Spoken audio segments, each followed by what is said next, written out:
ప్రభువా నీలో జీవించుట కృపా బాహుళ్యమే నాయడ కృపా బాహుళ్యమే కృపా బాహుళ్యమే నాయడ కృపా బాహుళ్యమే ప్రభువా నీలో జీవించుట కృపా బాహుళ్యమే నాయడ కృపా బాహుళ్యమే కృపా బాహుళ్యమే నాయడ కృపా బాహుళ్యమే ప్రభువా నీలో జీవించుట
ప్రభువా నీలో జీవించుట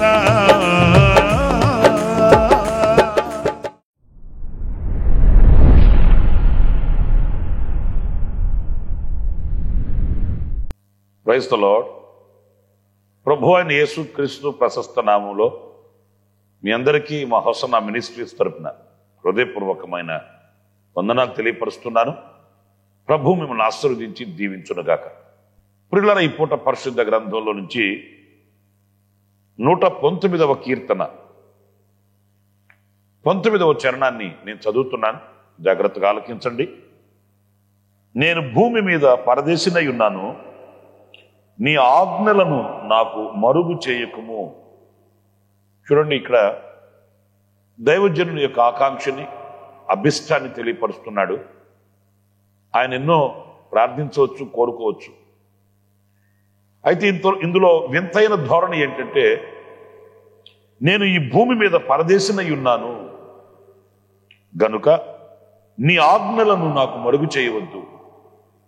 ఆజ్ఞ అనగానే ప్రతి వ్యక్తికి గుండెల్లో కాస్త దడ పెరుగుతుంది. ఎందుకంటే ఆజ్ఞలు అనేవి మనకు కాస్త కష్టతరంగా ఉంటాయి. వాస్తవంగా ఆయన ఆజ్ఞలు భారమైనవి కావని, ఆయన ఆజ్ఞలు మనల్ని తిన్నని మార్గంలో నడిపిస్తాయని, ఆయన ఆజ్ఞల మార్గంలో మనం ఆయనకి సమీపస్థలము కాగలమని వాక్యంలో మనం చదువుతున్నప్పుడు మనకు అర్థమవుతుంది. కానీ ఎందుకో ఆజ్ఞలు అనగానే మనకు మనసులో ఒక తెలియని భయం కలుగుతుంది. నేను పాటించగలనా? నేను ఆచరించగలనా? నేను నడిపించబడగలనా? ఇది తప్పు, అది తప్పు అంటే నేను ఎలాగా? ఈ ప్రశ్నలన్నీ మన మనసులో మెదులుతూ ఉంటాయి. అయితే నా ప్రియ సహోదరులారా, ఈ భక్తుని హృదయంలో ఉన్న ఒక వింతైన ధోరణి ఏంటంటే, నీ ఆజ్ఞలను నాకు మరుగు చేయవద్దు, నాకు ప్రత్యక్షపరచమంటాడు. చూడండి, నేను ఆజ్ఞలను చూడాలి, ఆజ్ఞలు నాకు కావాలి అని కోరుకునే వ్యక్తులు ఎంతమంది ఉంటారండి? దాని విలువ తెలిసిన వ్యక్తులు కోరుకుంటారండి. ఎందుకంటే ఆజ్ఞలు మనం సరిచేస్తాయి. దేవుని ఆజ్ఞలు మనల్ని పవిత్రపరుస్తాయి. మనము ఆయనకి ప్రీతికరమైన వ్యక్తులుగా ఉన్నట్లు ఆజ్ఞలు దోహదపడతాయి. మీరు మన పితరుల చరిత్ర గ్రంథంలో మనం చదివినప్పుడు ఇశ్రాయేలీయులకు ఆయన ఆజ్ఞలు ఇచ్చాడు. ఎందుకు ఇచ్చాడు? వాళ్ళు సరళతల నుంచి వైదొలిగిపోకుండా ఆయన ప్రేమను, ఆయన అనురాగాన్ని, ఆప్యాయతను, వాళ్ళ మీద చూపిస్తున్నటువంటి ఆ కృపను, వాత్సల్యతను వాళ్ళు పొందుకోవాలని, అందులో వాళ్ళు స్థిరపరచబడిన వారై ముందుకు వెళ్ళాలని, ఏది అపవిత్రత, ఏది అవిధేయత వాళ్ళలో పొడచూపకూడదని దేవుడు ఆజ్ఞలు ఇచ్చాడు. ఇవి మీరు చేయకూడదు, ఇవి మీరు తినకూడదు, మీరు ఇలా ఉండకూడదు అని ఆజ్ఞలు ఇచ్చాడు. ఆ ఆజ్ఞలు దేవునికి మనల్ని చేరువ చేసేవే కానీ దూరం చేసేవి కాదండి. ఈ రోజున ఆజ్ఞల జోలికి వెళ్ళి ఆ ఆజ్ఞల్ని ఆచరించాలన్న కాంక్ష కలిగిన వ్యక్తుల్ని ఈరోజు మనం వెతకాల్సి వస్తుంది సమాజంలో. ఈ భక్తుని యొక్క అభిష్టం ఏంటంటే, నేను ఈ భూమి మీద పరదేశిని, నాకు నీ ఆజ్ఞలు కావాలి, అంటే నా స్వదేశానికి నేను చేరుకోవాలి, నేను మీ యొక్క రాజ్యంలోనికి నేను రావాలి అని అన్నప్పుడు, నేను కుడికైనను ఎడమకైనను తొలగక నేను తిన్నని మార్గంలో నడవడానికి నీ ఆజ్ఞలు కావాలి అని ఈ దైవజనుడు ఆశిస్తున్నాడు. ప్రియమైన సహోదరులారా, ఈ రోజున ఇలాంటి ఆశ, కాంక్ష మనము కూడా కలిగి ఉండాలనేది ఈ దేవుని వాక్యంను బట్టి మనం నేర్చుకోవాలి. ఏదో భక్తి చేస్తున్నాను అని కాకుండా, ఏదో ప్రార్థిస్తున్నాను అని కాకుండా, ఏదో ఆరాధిస్తున్నాను అని కాకుండా, ఆయన ఆజ్ఞలను నేను ఆచరించాలి, ఆయన ఆజ్ఞలను నేను వెంబడించాలి, వాటిని నేను అనుభవించాలన్నటువంటి కాంక్ష మన హృదయంలో మనకు కలగాలి. ఇక్కడ నేను కొన్ని విషయాలను మీతో చెప్పాలి. ఎందుకు ఈ భక్తుడు ఆ ఆజ్ఞలను అంతగా అపేక్షిస్తున్నాడు, ఆశిస్తున్నాడు? అందులో ఇతనికి కలిగిన ఆశీర్వాదం ఏంటి? ఆయన ఆజ్ఞలను కోరుకున్న వ్యక్తి ఏమి దీవెన, ఏమి ఆశీర్వాదాన్ని పొందుకోవాలని కాంక్ష కలిగి ఉన్నాడనేది లేఖనాల్లో మనం చదివితే చక్కటి పాఠం మనం నేర్చుకోగలం. చూడండి, పరిశుద్ధ గ్రంథం ద్వితీయోపదేశకాండం 5వ అధ్యాయం 10వ వాక్యంలో ఒక చక్కటి మాట మనం చదువుతామండి. నన్ను ప్రేమించి నా ఆజ్ఞలను గైకొన్న వారి విషయంలో 1000 తరముల వరకు కరుణించువాడనై ఉన్నాను. ప్రియ సహోదరులారా, చూడండి ఈ వాక్య భాగంలో ఆయన ఆజ్ఞలను గైకొన్న వారి విషయంలోనంట 1000 తరముల వరకు ఆయన కరుణ కలుగుతుందంట. అందుకే కదా మరి ఆ భక్తుడు నీ ఆజ్ఞలను మరుగు చేయకుము అని అడిగింది. ఎవరైతే ఆయన ఆజ్ఞలను అపేక్షిస్తారో, ఆయన ఆజ్ఞలను కోరుకుంటారో వారికి 1000 తరముల వరకు ఆయన కరుణ, ఆయన కృప కలుగుతుందంటండి. మన ధోరణి ఎలాంటిదంటే, ఆజ్ఞలు నేను పాటించలేను, నీ కరుణ మాత్రం నాకు కావాలి ప్రభు అని ప్రార్థిస్తాం. ఆజ్ఞానుసారమైన మార్గాలలో నడిపించబడడానికి ఇష్టపడము, కానీ నీ వాత్సల్యం నేను పొందుకోవాలి ప్రభు అని కోరుకుంటాను. ఇది తగని ప్రార్థన, ఇది హేయకరమైనది అని చెప్పుకోవడంలో ఎలాంటి సందేహం ఏమీ కూడా లేదు. ఎందుకంటే ఆయన ఆజ్ఞలను అనుసరించు వారికి 1000 తరముల వరకు కరుణ కలుగుతుంది అన్నప్పుడు మనం అపేక్షించవలసిందేంటి? కరుణ కాదు, ఆజ్ఞల్ని మనం అపేక్షిస్తే, ఆ ఆజ్ఞానుసారమైన మార్గంలో నడిపించబడడానికి ఇష్టపడితే మనం అడగాల్సిన అవసరం లేదు. కరుణ చూపండి, కృప చూపండి, ప్రేమ చూపండి, వాత్సల్యం చూపండి, మనం అడగాల్సిన అవసరం లేదు. ఆ ఆజ్ఞలను అనుసరించు వానికి కరుణ, కృప, దయ, వాత్సల్యం ఇవన్నీ సొంతం అవుతుందండి. మరి ఈరోజు మనం కనికరింపబడాలంటే ఆజ్ఞలను అపేక్షించి ఆ ఆజ్ఞల యొక్క ప్రత్యక్షత కలిగి ఉంటున్నామా అనేది మనం పరిశీలించుకోవాలి. ఎందుకంటే ఈ దినాన ఆజ్ఞలు చేదైపోయాయి. దేవుని మాటలు, దేవుని ఆజ్ఞలు అనగానే ఎక్కసమైపోయింది. ఏమండి, అన్ని తప్పంటే ఎలాగ బ్రతుకుతామండి, అన్ని తప్పంటే సమాజంలో ఎలా కుదురుతుందండి అని అనుకుంటున్నారే కానీ, ఇవి విడిచిపెడితేనే కదా, వీటికి మనం దూరమైతేనే కదా, దేవుని ఆజ్ఞలను ప్రేమిస్తేనే కదా ఆయన కరుణ మనకు కలిగేది, కృప కలిగేది అని యోచించలేకపోతున్నాం. ప్రియ దేవుని బిడ్డలారా, చూడండి వాక్యంలో మనం గమనించినప్పుడు మన పితరుడైన నోవాహుని మనం జ్ఞాపకం చేసుకోవాలి. దేవుడు ఆయనకి కృపను చూపించాడు. ఎందుకు చూపించాడు అనంటే, లోకమంతా ఒక విధంగా వెళుతుంది, కానీ ఆయన మాత్రం ఒక ప్రతిష్ఠిత కలిగిన వాడై, నియమం కలిగిన వాడై, దేవుని మాటల్ని ధిక్కరించకుండా, దేవుని మాటల్ని వైదొలిగిపోకుండా దేవునితో నడవవలసిన ఆ నడకను పటిష్టం చేసుకున్నాడు. అతనికి కృప అనుగ్రహించబడింది, కనికరింపబడ్డాడు, తప్పింపబడ్డాడు, రక్షింపబడ్డాడు, సాక్షిగా నిలిచాడు. ఈరోజున మన అనుభవంలో కూడా ఆ ఆజ్ఞలను మనం ప్రేమిస్తే మొదటి దీవెన ఏంటంటే 1000 తరముల వరకు మనకు కృప కలుగుతుంది, కరుణ కలుగుతుందని దేవుని వాక్యం సెలవిస్తుంది. మరొక మాట కూడా నేను మీకు జ్ఞాపకం చేస్తాను. అదేంటంటే లేవియా కాండం 26వ అధ్యాయం 3వ వాక్యంలోని మాటల్ని నేను చదువుతున్నానండి.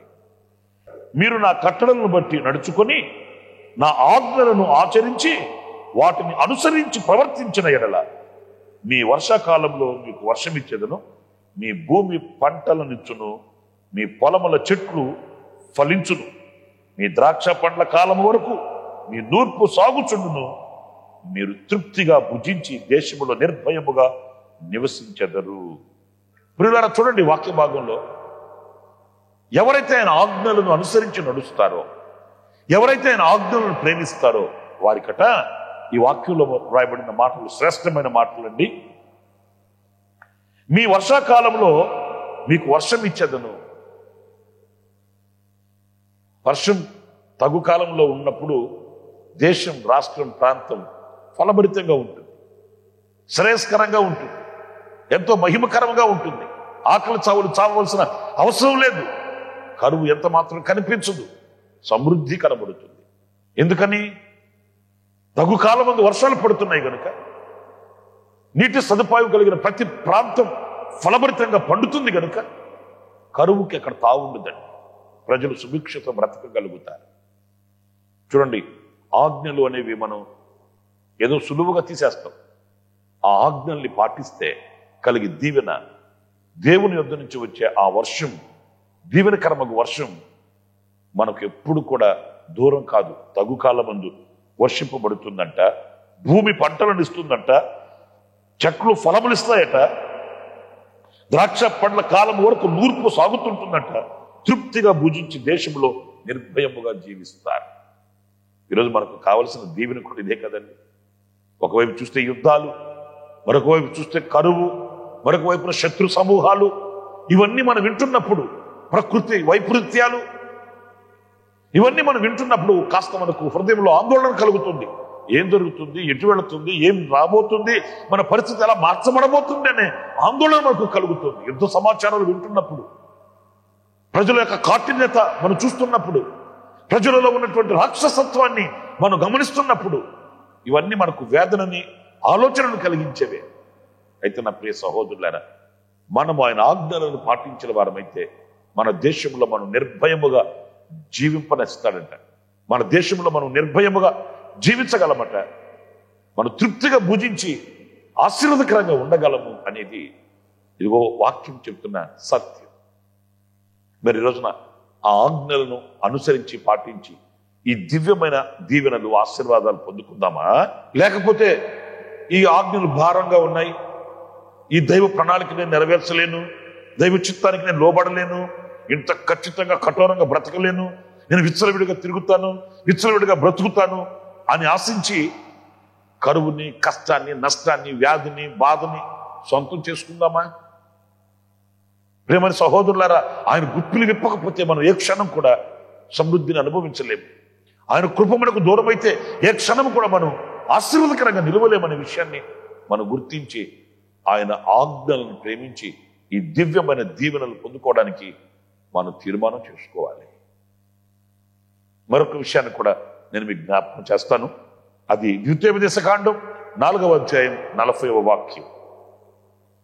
మరియు నీకును నీ తరువాత నీ సంతానపు వారికి క్షేమము కలుగుటకై నీ దేవుడైన యెహోవా సర్వకాలము నీకిచ్చుతున్న దేశంలో నీవు దీర్ఘాయుష్మంతుడు అగునట్లు నేడు నేను నీకు ఆజ్ఞాపించు ఆయన కట్టడలను, ఆజ్ఞలను నీవు గైకొనవలెను. ప్రియులారా, చూడండి వాక్య భాగంలో ఆయన ఆజ్ఞలను, ఆయన కట్టడలను గైకొంటే ఆయన మనకిచ్చుతున్న దేశంలో మనం దీర్ఘాయుష్మంతులము కాగలుగుతామంట. దీర్ఘాయుష్. ఈరోజు మామూలు ఆయుషే కరువైపోయింది. ఎన్ని రోగాలో, ఎన్ని వ్యాధులో, ఎన్ని సమస్యలో మానవుని ఆయుష్ తగ్గిపోతూ వస్తుంది. ఏ క్షణం ఏం జరుగుతుందో, ఏ క్షణం ఏం వాటిల్లుతుందో మనకు తెలియట్లేదు.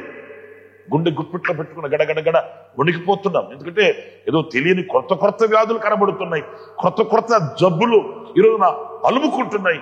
ఏం చేయాలో అర్థం కాని అయోమయంలో, అంధకారంలోనే ఈ రోజున బ్రతుకుతున్న అనుభవాలు మన కనుల ఎదుట ఉన్నాయి. దీర్ఘాయుష్మంతులు మగునట్లు కొంతమంది ఆయుష్ కలిగి ఉండాలని, ఆరోగ్యం కలిగి ఉండాలని ఎన్నో శత ప్రయత్నాలు చేస్తున్నారు. నేను అంటాను, ఆయుష్ అయినను ఆరోగ్యమైనను ఆయన చేతిలోనే ఉంది. ఎన్ని జాగ్రత్తలు మనం తీసుకున్నా ఆయన కరుణించకపోతే, మనం ఎన్ని జాగ్రత్తలు తీసుకున్నా ఆయన మన ఆయుష్ను పొడిగించకపోతే, మన ప్రాణం మన చేతిలో లేదండి, మన ఆయుష్ మన చేతిలో లేదండి. బలవంతులు, రాజ్యాతి నేతలు, చక్రవర్తులు రాజ్యాలు నిలబెట్టారు, కానీ తన ప్రాణాన్ని నిలబెట్టుకోగలిగారా? రాజ్యాలు కొల్లగొట్టారు, కానీ తన ప్రాణాన్ని గుప్పెట్లో దాచుకోగలిగారా? లేదు, ఎవరి చేతిలో లేవు. అందుకే వాక్యంలో వ్రాయబడి ఉంది, మా కాలగతులు యెహోవా వశములో ఉన్నాయి, నా కాలగతులు నీ వశములో ఉన్నాయి అని వ్రాయబడి ఉంది. నా ప్రియమైన సహోదరులారా, దీర్ఘాయుష్మంతులము కావాలి, మన ఆయుష్ సంపూర్తి కావాలి, నిండు వృద్ధాప్యం వరకు మనము సజీవులమై ఆయనకు సాక్షులుగా నిలవాలి అనుకున్నప్పుడు ఈ దీర్ఘాయుష్ ఎలా కలుగుతుంది? ఈ మధ్య ఎవరో చెప్పారంట, మరి అది ఎంతవరకు వాస్తవమో నాకు తెలియదు. మనిషి చనిపోకుండా ఏదో ప్రయత్నం చేయొచ్చు, ఏదో వాడితే ఇక మనిషి చనిపోడు అని ఎవరో చెప్పారట. చాలా మంది ధనవంతులు, భాగ్యవంతుల గుండెల్లో ఒక ఊరట కలిగింది. సంపాదించిన సంపాదనంతా ఖర్చు పెట్టి ముందు అదేంటో ఆ ట్రీట్మెంట్ చేయించేసుకుందాం, మనం ఎల్లకాలం బ్రతుకుండిపోదాం అని చెప్పి. ఎలా కుదురుతుంది? ఆయుష్ను రాసిన వాడెవరు? నిర్ణయించిన వాడెవరు? దినములను మన కొరకు నియమించి నిర్ణయించిన దేవుడు ఎవరు? ఆ దేవుని కంటే శక్తి కలిగిన జ్ఞానం మనకుందా? లేదు. ఆయన ఇవ్వాలి ఆయుష్. ఈ దీర్ఘాయువు మనకి ఎలా కలుగుతుంది? మనం ఏమి దాని కొరకు మనం ఏదో కార్యక్రమాలు చేయాల్సిన అవసరం లేదు. ఆయన ఆజ్ఞలను, ఆయన కట్టడలను మనం నెరవేర్చి ఆ ఆజ్ఞలను మనం ప్రేమించిన వారమైతే ఎంత స్పష్టంగా దేవుని వాక్యం రాయబడింది చూడండి.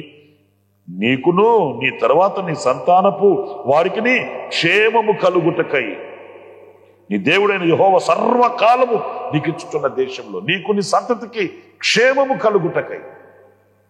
మనకే కాదు, మన పిల్లల పిల్లలు, మన తరతరాలు దీవించబడడం, తరతరాలు క్షేమకరమైన అనుభవంలో సాగి వెళ్ళడం ఎంత దీవెన చూడండి.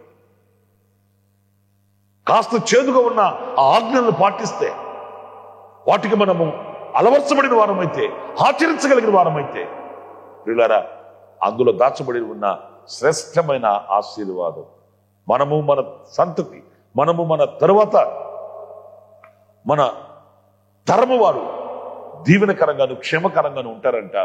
దీర్ఘాయుషు కలుగుతుందట. మన పితరుల జీవిత చరిత్రలో కూడా చూడండి, వాళ్ళు నిండు వృద్ధాప్యం వరకు క్షేమంగా బ్రతికారు. వాళ్ళు ఆ ముదిమి వచ్చినప్పుడు తమ బిడ్డల్ని ఆశీర్వదించి నిమ్మలంగా, నెమ్మదిగా, ప్రశాంతంగా పితరుల సమాధిలోనికి వెళ్ళను అనే మాటలు చదువుతున్నప్పుడు ఎంత గొప్ప దీవెనో అనిపిస్తుంది. ఎందుకంటే ఈరోజున అకాల మరణాలు చూస్తున్నాం. చిన్న వయసులోని ప్రాణాలు పోగొట్టుకొని కాలాన్ని దాటుకొని వెళ్ళిపోతున్నారు. పరిస్థితుల ప్రభావాలు అలా ఉంటున్నాయి. విచ్చలవిడితనం అలాగే ఉంటుంది. మనసు కోరుకున్నట్లుగా ఉరకలెత్తుతూ, పరుగులు తీస్తూ ఈ రోజున సాగుతున్న పయనం మన కనుల ఎదురు కనబడుతుంది. నా ప్రియమైన సహోదరులారా, దీర్ఘాయుష్ కలగాలంటే ఆయన ఆజ్ఞలను మనం పాటించాలి. 3 విషయాలను మీతో చెప్తూ వచ్చాను. అదేంటంటే, ఆయన ఆజ్ఞలు గైకొనిన వారికి 1000 తరముల వరకు కరుణ కలుగుతుంది అనే మాటని మనం గమనిస్తూ వచ్చాము. రెండవది, ఆయన ఆజ్ఞలు పాటించిన వానికి వర్షాకాలమునందు వర్షమునిస్తాడంట. ఆ వర్షాకాలంలో భూమి ఫలమునిస్తుంది, సమృద్ధి కలుగుతుంది, తృప్తిగా భుజించి దేశంలో నిర్భయముగా మనం జీవించగలుగుతామట. మూడవది, ఆయన ఆజ్ఞలు మనం పాటించిన వారమైతే దీర్ఘాయువు కలుగుతుందంట, దీర్ఘాయుష్ కలుగుతుందంట. మరి ఇలాంటి దీవెనని ఆశించిన వారమైతే తల వంచి ప్రార్థన చేసుకుందాము. దేని కొరకు? ఆయన ఆజ్ఞలను మనం ప్రేమించినట్లు, ఆయన ఆజ్ఞలను మనం అనుసరించినట్లు తీర్మానం చేసుకొని ప్రార్థన చేసుకుందాం. తలలు వంచండి, కండ్లు పోయండి. ఆశ్చర్యకరుడమైన తండ్రి, జీవాధిపతిని ప్రభువు మీకు వందనాలు. ఆజ్ఞలను ప్రభువా నాకు మరుగు చేయకము అని దైవజనుడు చేసిన ప్రార్థనని ఇదిగో ఈ పూట మేము ధ్యానిస్తూ వచ్చాం. నిజమే నాయనా, మీ ఆజ్ఞల్ని మేము కలిగిన వారమైతే, ఆజ్ఞల ప్రత్యక్షతను చూచుచున్న వారమైతే, ఆజ్ఞలను ప్రేమించుచున్న వారమైతే మాకు కలిగే దీవెన 3 విషయాలు మేము ధ్యానిస్తూ వచ్చాం. 1000 తరముల వరకు కలిగే కృప, అలాగే మా వర్షాకాలంలో వర్షం కురిపించబడి సమృద్ధి కలిగి దేశంలో నిర్భయముగా జీవించడం, అంత మాత్రమే కాకుండా దీర్ఘాయుష్ కలిగి బ్రతకడం అనేది ఎంత గొప్ప దీవెనో.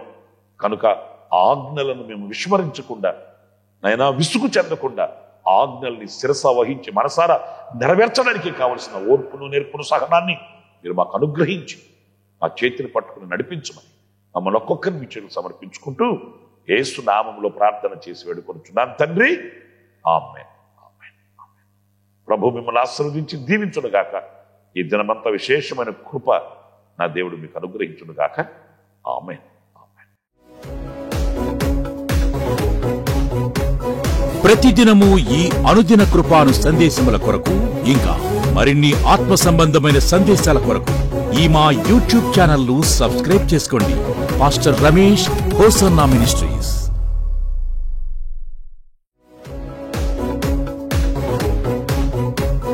ప్రతిదినము ఈ అనుదిన కృపాను సందేశముల కొరకు, ఇంకా మరిన్ని ఆత్మ సంబంధమైన సందేశాల కొరకు ఈ మా యూట్యూబ్ ఛానల్ ను సబ్స్క్రైబ్ చేసుకోండి.